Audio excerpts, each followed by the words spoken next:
आपके इख्तियारात में कुछ नहीं, आपके सीओ के इख्तियारात में चुके हैं। अभी आप जाएंगे सीओ से परमिशन नहीं ब्रीच तो किया है कि भाई उसने सेक्रेटरी को इन्फॉर्म किया मिनी है। देखिए चेयरमैन साहब, एक मिनट, चेयरमैन साहब और लीडर ऑफ द ऑपोजिशन यहाँ मौजूद है। हैदराबाद से जो भी नुमाइंदे हैं, जाहिर सी बात है अगर वो ट्रैवल करके आए, उन्होंने टाइम निकाला है। अगर आपके सीईओ के पास सिंध असेंबली के लिए रिस्पेक्ट नहीं है, क्योंकि अगर देखा जाए तो अगर वो इन्फॉर्म भी करते तो हम ये कहते कि हाँ जी उन्होंने इन्फॉर्म किया, ये मजबूरी थी। उन्होंने तो हमारी हैसियत ही नहीं समझी ना कि होंगे जी पार्लियामेंटेरियंस जिन्होंने मुझे बुला लिया है, क्योंकि मैं फेडरल गवर्नमेंट का इदारा हूँ तो सिंध असेंबली की क्या औकात है हमारे आगे, हम क्यों जवाब दें सिंध असेंबली को। तो बात ये है कि मैं अगर आप सब लोग इस बात पे मुत्तफिक हो तो उनको बिल्कुल शोकास होना चाहिए और अगली मीटिंग में वो आके अपना वो वजाहत भी करें कि उन्होंने और अपोलोजाइज करें इस कमेटी।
वो नहीं आए हैं, उनको शो कॉज किया गया है।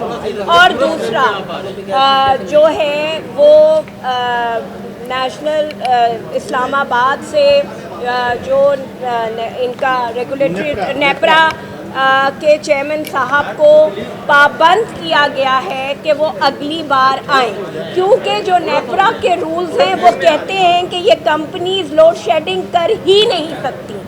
अगर उनके रूल्स ये कहते हैं और ये लोड शेडिंग कर रही हैं तो नेपरा भी जिम्मेदार है इस चीज़ की। उसको देखना होगा कि जो 18-18, 20-20 घंटे की लोड शेडिंग है और वो जस्टिफाई कर रहे हैं, इदारे जस्टिफाई कर रहे हैं अपनी लोड शेडिंग को, जो कि जस्टिफाई कानून के तहत नहीं है।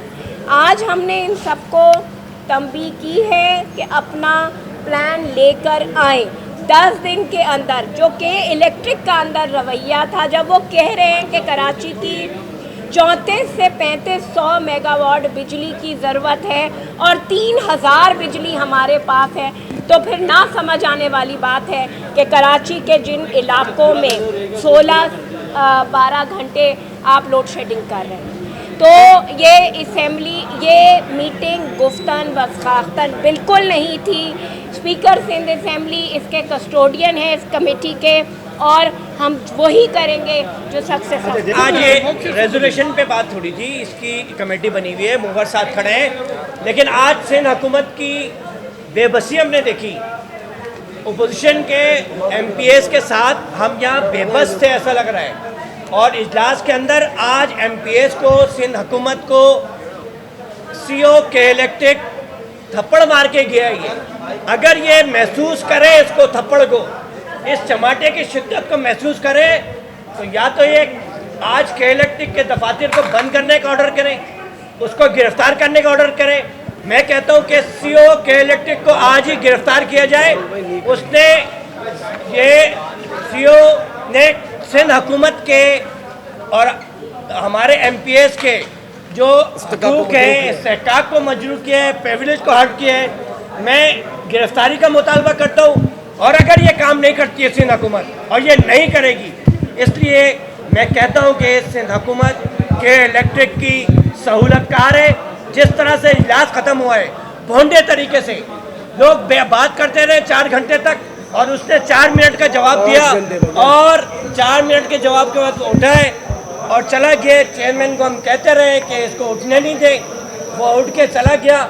इन्होंने कुछ नहीं किया। हमारी सियासी जमातें पता नहीं क्यों के इलेक्ट्रिक के खिलाफ खामोश रहती हैं, इसलिए तहरीक इस्तेहकाक बिल्कुल जमा करेंगे। हम सिंध असम्बली के अंदर ये सज्जाद सोमरा के साथ मौजूद हैं, पीटीआई और जमात इस्लामी मिलकर इंशाअल्लाह ताला इस तहरीक इस्तेहकाक पीटीआई वाले भी शामिल है, जमात इस्लामी भी शामिल है और हमारे भी मुअर हैं। मैं खुद मुअर वकील पार्टी का, एमक्यूएम के भी मुअर हैं और पीटीआई वालों के भी हैं। सबके मसाइल यही है कि लाइट का इशूज़ है, लोड शेडिंग का है और बिलिंग का है। ये तीनों इशू हैं। हम खुद भुगत रहे हैं सारे सिंध में और आज तीनों सीईओ को बुलाया था, एक सीईओ नहीं आया हैदराबाद वाला। हमने उसको जो हमारे इख्तियारात में था उसको हमने सस्पेंड करवाया है, शोकाज निकला है उसका। इंशाल्लाह ईद के बाद इस मीटिंग जो हुई इसका रिव्यू रखेंगे, हम फॉलो मीटिंग रखेंगे। अगर फिर भी हमारे प्रॉब्लम रिजॉल्व नहीं हुए ना, जो rule of procedure of Sindh assembly के जो अख्तियारात सख्त होंगे, हम स्पीकर को कहेंगे लिखत में, वो उसको उनको सख्त सजा दिलाएंगे। क्योंकि पहले हमारा आवाम, हम सबसे ज़्यादा प्यारा हमारा आवाम है, उसके बाद सब है।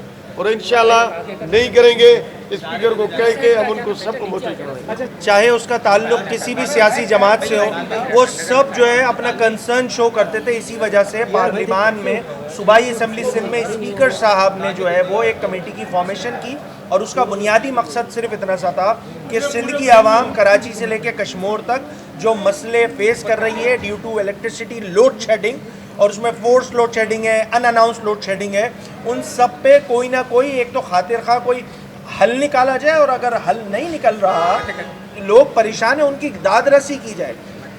लगभग कोई साल भर से हमने जो है इस पर कोई तीसरी मीटिंग हमने की है। आज जो मीटिंग की गई है उसमें सीईओ के इलेक्ट्रिक अपनी टीम के साथ मौजूद थे। हेस्को की जानिब से जो है वो रवैया ठीक नहीं रहा, सीईओ हेस्को मौजूद नहीं थे, तो जो उनकी नुमाइंदे मौजूद थे, चूँकि उनके पास अथॉरिटी नहीं थी डिसाइसिव बात करने की, तो हमने उनको जो है वो उस मीटिंग से निकाल दिया। सेप्को के चीफ मौजूद थे। बुनियादी मकसद और मसला जो डिस्कस हुआ है वो ये हुआ है कि अगर मैं सिर्फ हैदराबाद और सक्कर यानी कि हेस्को और सेप्को की बात कर लूँ तो 18 से 20 घंटे की लोड शेडिंग हमारे हैदराबाद से लेकर कश्मीर तक की आवाम, सक्कर की आवाम, शिकारपुर की आवाम, बदीन दादू की आवाम फेस कर रही है, जो किसी तौर काबिल कबूल नहीं है। तमाम जमातों ने एक ज़ुबान हो के इस पर जो है वो उनकी सरजनिश की है। उन्होंने कुछ कमिटमेंट्स की हैं और ये चूँकि सिर्फ हम इस कमेटी का जो मकसद है वो नशिस्तन गुफ्तन बर्खास्तन नहीं रखना चाह रहे थे, क्योंकि ये ऑलरेडी 1 साल से चल रहा है सीन। इसी तरह के इलेक्ट्रिक को लेकर जो वादे वही हमने कंसेंसस के साथ एक बात की कि रात के वक्त की अनअनाउंस लोड शेडिंग बिल्कुल बंद होनी चाहिए। बदकिस्मती के साथ कोई खातिर खा जवाब के इलेक्ट्रिक की जानिब से नहीं दिया गया और ये इन प्रिंसिपली इस कमेटी के प्रिविलेज को हर्ट किया है कि इलेक्ट्रिक की इंतजामिया और सीईओ के इलेक्ट्रिक ने, जो कि किसी तौर एक्सेप्टेबल नहीं है।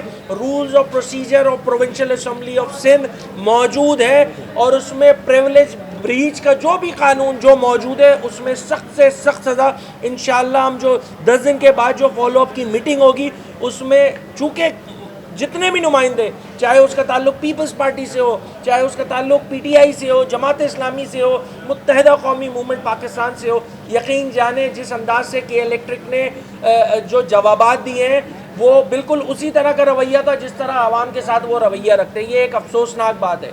ये जानबूझ के फोर्स लोड शेडिंग कर रहे हैं, लोगों की ज़िंदगियाँ जो है वो अजाब में मुब्तला हो गई हैं। सिंध के अवाम के नुमाइंदे यहाँ पे जो MPs बैठे हुए हैं वो इस सूरत हाल को इस तरह नहीं चलते देख सकते। इस सारी सूरत हाल पे स्पीकर साहब ने आज खुद अपनी मौजूदगी जाहिर करके ये बात बताई कि ये खुद वो कितने कंसर्न रखते हैं। तो ईद के बाद अगर इन तमाम चीज़ों पे 10 दिन का रिव्यू किया जाएगा और अगर उस पर वही सूरत हाल रही जो पिछले 4-6 महीनों से कि इलेक्ट्रिक हेस्को और सेप्को ने रखी हुई है, तो जो प्रिविलेज में सख्त से सख्त सजा होगी इंशाल्लाह। इन तीनों जो हमारे डेस्कोज हैं उनके चीफ के ऊपर जो है FIR कटानी पड़ी तो इंशाल्लाह FIR। आपको बहुत ईमानदारी से ये बात बता रहा हूँ, ये जितने आज हुज्जत तमाम की गई है जनाब, आज हुज्जत तमाम की गई है डॉक्यूमेंटेशन के साथ, सबूत तो शवाहिद के साथ। मेरे पास वो डेथ सर्टिफिकेट पड़े हैं जिसकी वजह उन लोगों के जिनकी अमवात हुई है, जिसकी वजह मौत जो है किसी का ब्लड प्रेशर, चूँकि वो ब्लड प्रेशर का मरीज़ था, शुगर का मरीज़ था, लाइट मौजूद नहीं थी, डॉक्टर्स के मुताबिक जो है उसकी वजह मौत में एक फैक्टर की इलेक्ट्रिक भी है। तो क्यों है स्पेयर करें भाई की इलेक्ट्रिक को भी, की इलेक्ट्रिक तो जितने हुज्जत है वो तमाम कर लिए। और मैं गैर कानूनी लोड शेडिंग कर रहा हूँ, उसने एक्सेप्ट किया है। तो जो शहर पूरा टैक्स जमा करता है, जिससे मुल्क चलता है, तो आज वहाँ पे 18 घंटे की लोड शेडिंग, और ये लोड शेडिंग गुंडागर्दी से की जा रही है और इसके कोई रूल्स नहीं है, कुछ नहीं है। तो हमने जो ये नतीजा निकाला है कि कमेटी के अंदर शायद इनके ऊपर कोई एक्शन नहीं हो पाए।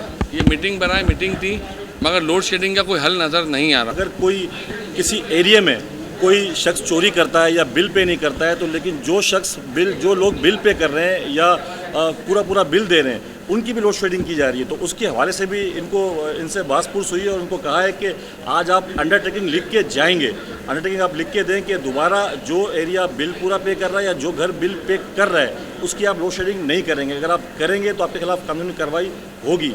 इस पे एक तो स्ट्रिक्टली बात हुई है।